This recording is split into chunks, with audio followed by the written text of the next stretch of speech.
Alors voilà l'endroit où vont surgir bientôt 4 des 18 nouvelles éoliennes. Des éoliennes au bout de son jardin, c'est l'une des craintes d'Alain Durand.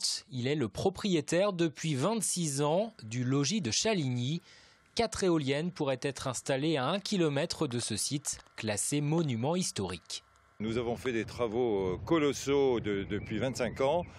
Et pour nous, il est inadmissible d'exposer à la vue de tous les visiteurs qui sont très nombreux à venir voir ce domaine, d'exposer ces éoliennes. Alain Durand n'est pas le seul dans ce cas. À 8 km de là, le château de la Chevalerie, classé lui aussi monument historique. Il cohabite depuis près de 10 ans maintenant avec des éoliennes. Donc, je vais vous montrer les 13 éoliennes existantes qu'on voit déjà ici. On va en rajouter 10 devant. Donc les habitations de Sainte-Gemme seront à 700 mètres des premières éoliennes.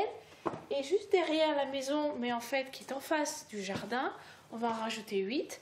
Donc tout Sainte-Gemme sera cerné par les éoliennes. Pour s'opposer à l'implantation de ces nouvelles éoliennes, une association a été créée il y a quelques mois. Son nom, Vent de Révolte. Elle revendique aujourd'hui 150 adhérents. Les nuisances sonores vont être très très réelles, sans compter les nuisances en termes de patrimoine. Alors, pas forcément notre patrimoine de la Chevalerie, mais toutes les maisons de Sainte-Gemme seront impactées par ces nouvelles éoliennes. La baisse de valeur de leur patrimoine sera entre 10 et 20%, voire pour certaines invendables. L'association est prête à engager un combat en justice si l'implantation de ces nouvelles éoliennes est autorisée. Freinons les éoliennes, attendons encore quelques années pour que la recherche ait mis en place, la recherche suivie par l'industrie bien sûr, ait mis en place d'autres sources d'énergie qui soient vraiment alternatives, c'est-à-dire qui ne soient pas intermittentes comme les éoliennes.